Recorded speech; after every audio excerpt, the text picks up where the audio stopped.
Everyone जय जगन्नाथ मु शोभा welcome करछि मोर नुआ कुनी मिनी ब्लॉग को। तो सकाळ उठला पर मोर एटी डेली का काम थाए मु रुटी नहीं कि टिके गाय की दिए ता सहित पळैथिली आज टिके क्षीर आनिबा पई।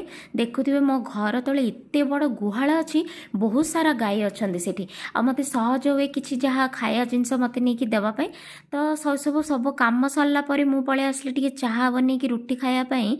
आ मते कमेंट रे जणेबी काहा काहा को सकाळ चा सहित रुटी खाया को भल लागे, मते तो भारी भल लगे। तो ये चाह रुटी खाई सारा पर मुझे पलैली टे परिवा आने जेहेतु आज नॉनवेज बार नाला तो साधा खाइबार थिला। तो पलैली टे परिवा आनी सारापर मुझे लंच रे बनी देती भात झुड़ंग आलू भजा आउ टमाटो बैगण सेका। क्या एम सब खाया भल लगे मत निश्चय जनइबी।